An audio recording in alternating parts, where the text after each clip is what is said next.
Advocate protection act के point of view से अभी जो रिसेंटली इंसिडेंट भी हुआ, तो इस पॉइंट ऑफ व्यू से आप क्या बात कहना चाहेंगे? देखो, एडवोकेट प्रोटेक्शन एक्ट काफ़ी लंबे से हम वकीलों की डिमांड है दिल्ली में। क्या अभी भी आपको लगता है कि लिटिगेशन एक स्टिल अ वायबल और सस्टेनेबल ऑप्शन है लॉयर्स के लिए? जो जुडिशरी में एग्ज़ाम देना चाहते हैं तो वो 3 साल का उनको एक्सपीरियंस बोला है। मैं इससे बात से सहमत नहीं हूँ। आजकल बच्चे ये भी काम करते हैं कि चैट AI जीपीटी से। और ये जेमिनी के चक्कर में पढ़ के एक ड्राफ्ट बना लेते। नहीं, आप मेहनत करें, मेहनत करके पुरानी जो जजमेंट्स हैं उनको देखें, पुरानी ब्रीडिंग्स को देखें। फिजिकली हैंडीकैप और जो फिजिकली डिसेबल्ड उनको लेकर क्या असिस्टेंस की बात चल रही है हमारे लीगल प्रोफेशन में? देखो, जो हमारे फिजिकली डिसेबल्ड हैं और जो स्पेशली एबल्ड हमारे साथी हैं, एक वन मिस्टेक जो किसी भी यंग लॉयर को अवॉइड करना चाहिए। यंगर जनरेशन को पैसे की तरफ नहीं भागना चाहिए। बार काउंसिल ऑफ दिल्ली के इलेक्शंस भी आने वाले हैं। हम चाहते हैं कि जितने भी हमारे यंगर जनरेशन के साथी हैं उनको मिनिमम स्टाइपेंड की सुविधा प्राप्त करें, बार काउंसिल के लेवल पे और बार एसोसिएशन की बॉडीज के लेवल पे।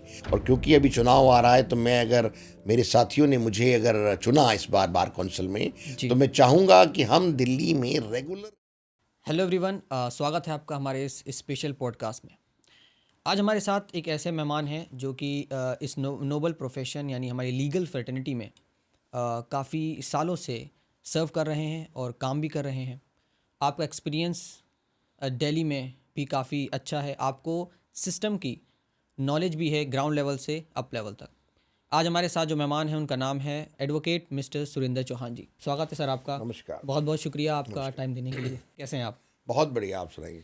जी, तो अभी मेरा सवाल मैं सबसे पहले ही जो रखना चाहूँगा, आजकल जो हमारे लीगल फ्रेटर्निटी में जो इश्यूज़ चल रहे हैं, ख़ास तौर पर एडवोकेट प्रोटेक्शन एक्ट के पॉइंट ऑफ व्यू से अभी जो रिसेंटली इंसिडेंट भी हुआ, आपने देखा होगा टोल प्लाज़ा का और बाकी सारी चीज़ें। तो इस पॉइंट ऑफ व्यू से आप क्या बात कहना चाहेंगे? देखो, एडवोकेट प्रोटेक्शन एक्ट काफ़ी लंबे से हम वकीलों की डिमांड है दिल्ली में। और पूरे कई स्टेटों में इसको स्टेट के लेवल पे उन्होंने लागू भी किया है। हम चाहते हैं कि एक सेंट्रलाइज्ड भारत के लेवल पे एक एडवोकेट एक्ट बने जिससे कि संपूर्ण भारत के वकीलों को प्रोटेक्शन दी जा सके, क्योंकि छुटपुट घटनाएं आए दिन होती रहती हैं। जी। और जब हम जस्टिस डिलीवरी सिस्टम में उसके इंटीग्रल पार्ट हैं, ऐसी सूरत में हमारा को प्रोटेक्शन मिले, ये बहुत ही लाजमी हो जाता है। तो एडवोकेट प्रोटेक्शन एक्ट और साथ साथ जो भी हमारे वकील भाई हैं, साथी हैं, उनके लिए पूरी की जो चीज़ें हैं वो उस एडवोकेट एक्ट में आनी चाहिए, जिससे कि उनकी जो लाइफ है वो सुचारू रूप से चल सके, जी। वो निर्भीक रूप से अपने कर्तव्य का पालन कर सके। जैसे कि एक और क्वेश्चन काफ़ी मुझे रिसीव हुआ जब पता चला कि आपका इंटरव्यू होने वाला है ऑडियंस को। वो ये है कि सबसे इम्पॉर्टेंट क्वेश्चन भी है कि ख़ास तौर पर जब से ये 3 साल का जो एक ऑर्डर आया है, जहाँ पर ये कहा गया है कि आपको एटलीस्ट 3 साल का एक्सपीरियंस होना चाहिए। उसके बाद से हमारे जो जितने भी लॉ ग्रेजुएट्स हैं या यंग लॉयर्स हैं, उनमें एक तरीके से एक ये है कि हमें पहले 3 साल एक टाइम बिताना पड़ेगा, लिटिगेशन में काम करना पड़ेगा। और ख़ास तौर पर यहाँ पे ये हो गया कि लोग ये सोच रहे हैं कि हमें एक सैचुरेशन पॉइंट आ गया लिटिगेशन में, कंपटीशन बहुत ज़्यादा है, तो हम कैसे कॉप अप करेंगे, कैसे टैकल करेंगे, और उसके लिहाज से मेंटली फाइनेंशियली काफ़ी चैलेंजेस फेस करते हैं लोग, और ये ऑब्वियस सी चीज़ है। इस इशू के ऊपर आप क्या बात करना चाहेंगे? देखो, जो 3 साल का राइडर दिया है ऑनरेबल सुप्रीम कोर्ट ने, जो इतने भी हमारे यंग लॉयर्स हैं जी। जो जुडिशरी में एग्ज़ाम देना चाहते हैं, तो वो 3 साल का उनको एक्सपीरियंस बोला है। मैं इससे बात से सहमत नहीं हूँ, जी। क्योंकि जिस तरह से देखिए, आप आईएएस आईपीएस सिविल सर्विसेज हैं, बिल्कुल। उस पे भी किसी तरीके का ऐसा कोई राइडर नहीं है। सही। तो why in the legal profession? Exactly. हाँ, अगर लीगल प्रोफेशन में आपको लगता है कि 3 साल में उसको कोर्ट क्राफ्ट आना चाहिए, उसको निटी-ग्रिटीज़ का पता लगना चाहिए, अगर यही लॉजिक है जो जजमेंट में, तो ऐसी सूरत में आप उनकी जो ट्रेनिंग पीरियड है उसको 1 साल से बढ़ा के 2 साल कर सकते हैं। सही। और उनको 1 साल इंटरेक्शन विद दी बार कर सकते हैं। और बार काउंसिल ऑफ दिल्ली के लेवल पे या स्टेट के लेवल, इंडिया के लेवल पे उनकी ट्रेनिंग 6-6 महीने की जा सकती है, जिससे कि उनको लगे कि वो साथ साथ में जुडिशियल ऑफिसर भी हैं, और उनको जो वकीलों को और बार को जो भी प्रॉब्लम्स आती हैं उनका भी उनको पता लगे। ये ना हो कि सीधे जाके जब आप पावर की सीट पे बैठते हैं तो वो आप किसी न किसी तरीके से, आपको ये भी देखना चाहिए कि जस्टिस डिलीवरी सिस्टम में आपके और जो दूसरा चैरियट है वो लीगल प्रोफेशन है, तो लीगल प्रोफेशन की भी निटी-ग्रिटीज़ और प्रॉब्लम्स क्या हैं। जी। अब चूँकि बात चल रही है हमारे यंग लॉयर्स की, लॉ ग्रेजुएट्स की, आपके पॉइंट ऑफ व्यू से ख़ास तौर पर जैसे हमने मेंशन किया कि फाइनेंशियली क्या चीज़ें होनी चाहिए, बिकॉज़ होता क्या है कि कई लोग इतने वायबल बैकग्राउंड से नहीं होते कि वो कॉप अप कर पाएँ, लिटिगेशन में 3 साल तक वेट करें। क्या इसको लेकर कोई ऐसा प्रोविज़न होना चाहिए, ऐसी फैसिलिटी या एक तरीके से ऐसा हेल्प होनी चाहिए जहाँ पर फाइनेंशियली जो है यंग लॉयर्स अपने आप को सस्टेन कर सकें हमारे हाँ, ये हम बार बॉडीज़ के लेवल पे और बार काउंसिल के लेवल पे ऐसी कोई पॉलिसी बना सकते हैं, जी, जिससे कि जितनी भी हमारी यंगर जनरेशन है, उनको 5 साल तक हम उनको फाइनेंशियल असिस्टेंस प्रोवाइड करें, जी, और या वो हम legal aid services authority act के तहत, या कोर्ट में जो कॉस्ट होती है उसके तहत, और या हम अपने मैकेनिज़्म को बना के एक ऐसा कर सकते हैं जिससे हम जितने भी यंगर जनरेशन के लॉयर हैं उनको सस्टेनेंस के लिए हम मिनिमम स्टाइपेंड जो 20,000 25,000 के करीब हो आज की डेट में, वो मिनिमम वेजेस से तो ऊपर होना चाहिए। बिल्कुल सही बात तो है। जबकि अगर लॉयर है और अदरवाइज जो लीगल प्रोफेशन में यहाँ पर 2-3 साल की थोड़ी सी तंगी रहती है, क्योंकि धीरे धीरे वकील जो प्रैक्टिस करता है, जो सुलझता है धीरे धीरे, उसको तराशने में टाइम लग जाता है। सही बात है। आपके अकॉर्डिंग एक यंग लॉयर को बियॉन्ड एकेडमिक नॉलेज और कौन-कौन सी स्किल्स और हुनर में उसको प्रैक्टिस करना चाहिए, उसको अचीव करने की कोशिश करना चाहिए? ये देखिए, कोर्ट क्राफ्ट बहुत ही इम्पॉर्टेंट एक वो है, स्टेप है। इसके लिए मैं यंगर जनरेशन को कहूँगा कि वो कोर्ट में जाके देखें, कोर्ट में बैठें, कोर्ट में जो भी बहस चल रही है उसको सुनें, और अपने आप को कोरिलेट करें, इक्वेट करें, और उससे काफ़ी चीज़ें सीखने को मिलती है। दूसरा, आपको अपने सब्जेक्ट की मास्टरी कैसे आएगी। तो आजकल जो बच्चे आते हैं वो पढ़ने में थोड़ा रुचि कम रखते हैं, तो उनकी रुचि होनी चाहिए कि जो भी आपको केस आए, जो भी सब्जेक्ट पे केस आए, आप उस सबसे पहले उसके रूल बुक, हुँ, एक्ट को रेफर करें। कि मान लो एक मर्डर केस है, तो मर्डर केस में पहले 302 होती थी हुँ, आईपीसी हुँ, में, हुँ। अभी वो सेक्शन चेंज हो गया है बीएनएस से। जी, तो आप बिल्कुल सीधा से सीधा रेफर करें कि रेफर में ये करना है हमको। और मान लो दूसरा है सिविल प्रोसीजर कोड में कोई मैटर है, तो उसका कौन से सेक्शन के तहत, कौन से स्पेसिफिक रिलीफ एक्ट में क्या चीज़ मांग रहा है, तो आप सबसे पहले एक्ट को रेफर करें। द मोमेंट आप एक्ट को रेफर करेंगे, कानून को रेफर करेंगे, तो आप कभी ज़िंदगी में मात नहीं खाएंगे, भूलेंगे नहीं। सही। क्या अभी भी आपको लगता है कि लिटिगेशन में as a first generation lawyer, जैसे आप भी खुद एक फर्स्ट जनरेशन लॉयर हैं, क्या अभी भी आपको लगता है कि लिटिगेशन एक स्टिल अ वायबल और सस्टेनेबल ऑप्शन है लॉयर्स के लिए? देखो, लिटिगेशन ही है जो वायबल और सस्टेनेशन ऑप्शन है। अगर लिटिगेशन में आप अपनी बातों को अदालत में नहीं रख पाएंगी, तो आप न्याय प्रक्रिया में न्याय कैसे ले पाएंगे। सही। लिटिगेशन इज अ पार्ट, ये जो जस्टिस डिलीवरी सिस्टम है, ये न्यायिक प्रक्रिया का एक हिस्सा है।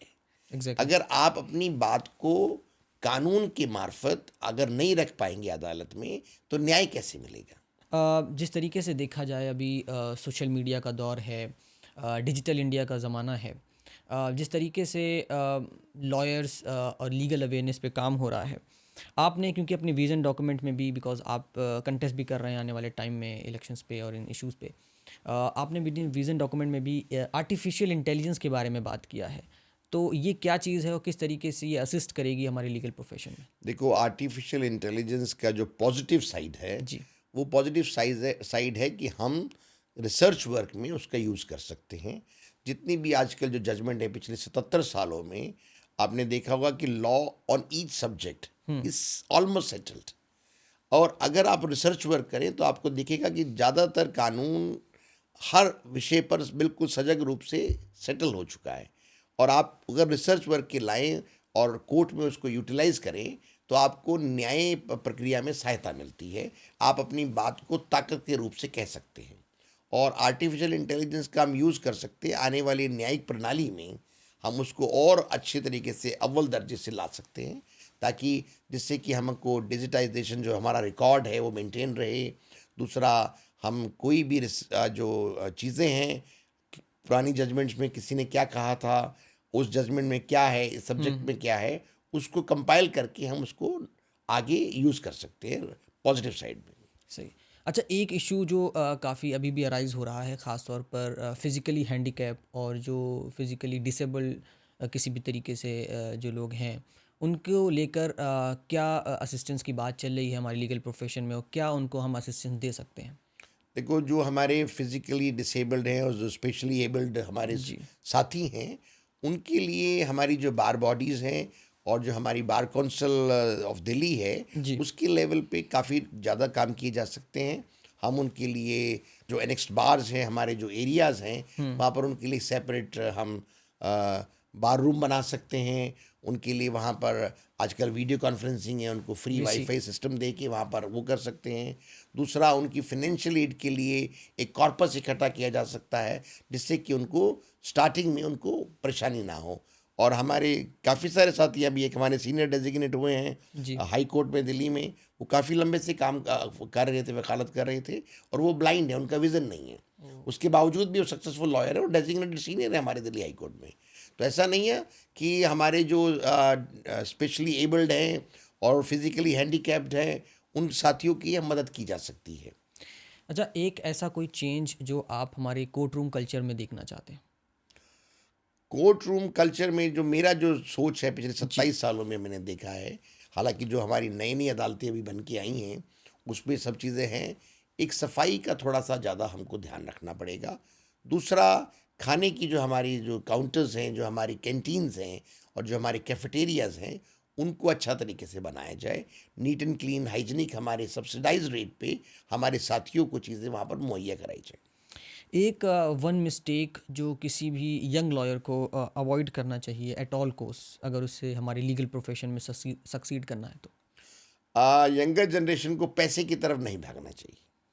जी, देखो, इस प्रोफेशन में मनी इज इन अबंडेंस, पैसा बहुत है, पर आप पैसे की तरफ ना भागें। पैसा अपने आप आता है। अगर आप अपने सब्जेक्ट में कमांड रखते हैं, अगर आपका जो सिस्टम है, अगर आप अपने केस की, अपनी ब्रीफ की तैयारी अच्छी करके जाते हैं, तो आपको अपना मेहनताना जरूर मिलता है।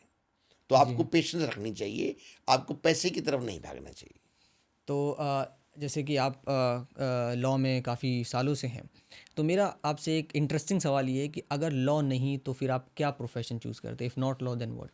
नहीं, लॉ तो शुरू से ही था। मैं तो जैसे ही ग्रेजुएट हुआ, immediately I join campus law centre, university of Delhi. Okay, और लॉ करते ही मैं इमीडिएटली अफसर बन गया था भारत सरकार में। आई वाज जी, assistant commandant border security force. और मैंने ट्रेनिंग के बाद रिज़ाइन किया उसको। और प्रोफेशन में तो हम बाय डिफ़ॉल्ट आए हैं। मैंने भी देखा कि काफ़ी जो हमारे सारे साथी हैं, बाय चॉइस कम आते हैं, बाय डिफ़ॉल्ट ज़्यादा आते हैं। अच्छा। तो मैं अब कह सकता हूँ कि लकी हूँ या अनलकी हूँ। मैं बाय डिफ़ॉल्ट 99 में आया था, पर I am enjoying every inch of it. अभी 27 सालों से मैं बहुत ही आनंद में जीवन हुँ। वकालत में जी रहा हूँ और वकालत के पेशे को एन्जॉय कर रहा हूँ।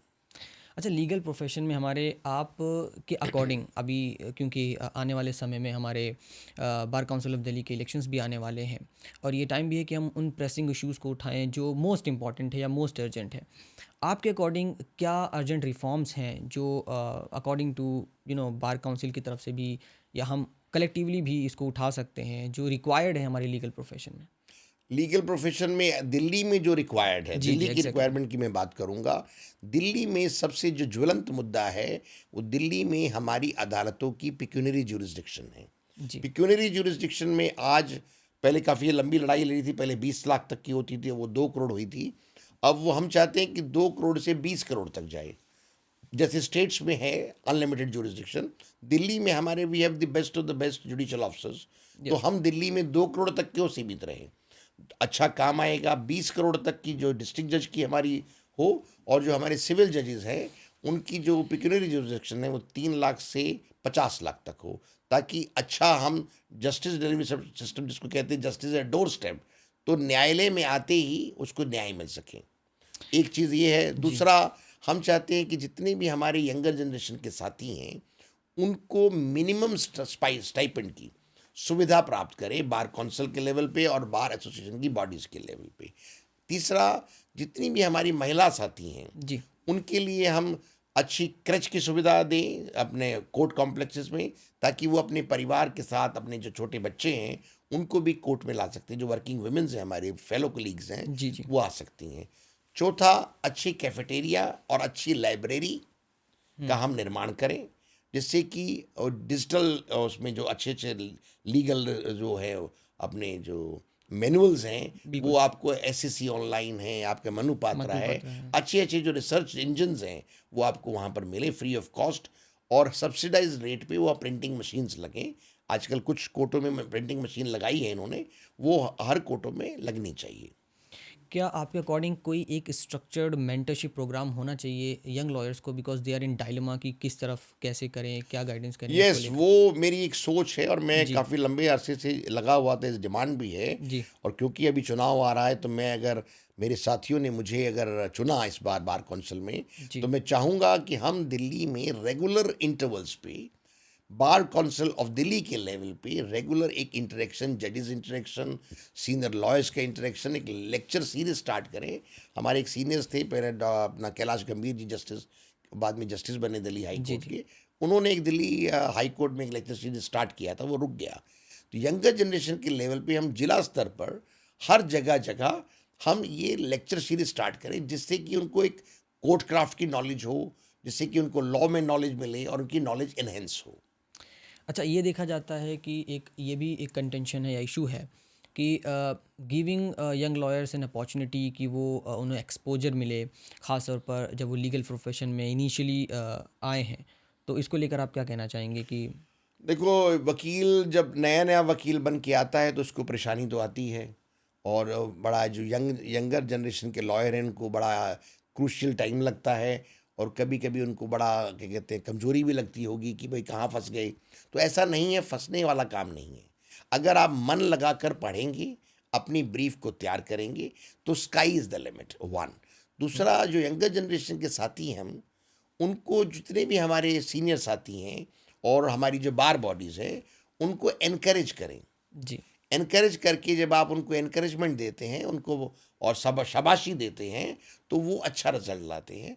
ऐसा नहीं है, कई बच्चे हमारे इतने इंटेलिजेंट हैं, अगर उनको कोई रिसर्च वर्क दो तो 2 मिनट में जजमेंट निकाल के दे देते हैं आपको। हुँ, और आजकल तो आर्टिफिशियल इंटेलिजेंस के ज़माने में आपके पास जेमिनी है, चीज़ें हैं, पर उसमें ज़्यादा दिमाग ध्यान ना लगाएं। हुँ, आजकल हुँ, बच्चे ये भी काम करते हैं कि चैट एआई जीपीटी से। और ये जेमिनी के चक्कर में पढ़ के एक ड्राफ्ट बना लेते। नहीं, आप मेहनत करें, हुँ। मेहनत करके पुरानी जो जजमेंट्स हैं उनको देखें, पुरानी प्लीडिंग्स को देखें, उसके बेस पे आप काम करें।